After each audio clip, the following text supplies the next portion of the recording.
Hello, നമുക്ക് ഇന്നൊരു നാടൻ സ്റ്റൈലിൽ ചിക്കൻ കറി ഉണ്ടാക്കിയാലോ? അതും മൺചട്ടിയിൽ ഉണ്ടാക്കി നോക്കിയാലോ? അതിന് വേണ്ടിയിട്ട് നമുക്ക് അതിലുള്ള മസാലകൾ ഇട്ട് കൊടുക്കാം കേട്ടോ.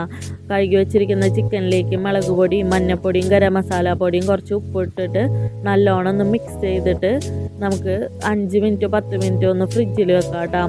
ഒരു 5 മിനിറ്റ് 10 മിനിറ്റ് ഒക്കെ കഴിയുമ്പോഴത്തേനും അതൊന്ന് സെറ്റായി വന്നിട്ടുണ്ടാവും. ആ ഉപ്പും എരിവും ഒക്കെ പിടിച്ചിട്ട് നല്ലൊന്ന് സെറ്റായി വന്നിട്ടുണ്ടാവും കേട്ടോ. പാനിൽ വെച്ചിട്ട് നമുക്കിതൊന്ന് ഫ്രൈ ചെയ്തെടുക്കാം കേട്ടോ. അതുപോലെ തന്നെ ഈ പൊരിച്ച് വെക്കണ ചിക്കൻ എന്ന് പറയുമ്പോൾ അതൊരു വേറെ ടേസ്റ്റ് ഇരിക്കില്ല. അത് മൺചട്ടിയിൽ ആവുമ്പോഴോ അത് വേറൊരു ലെവലിൽ അല്ലേ.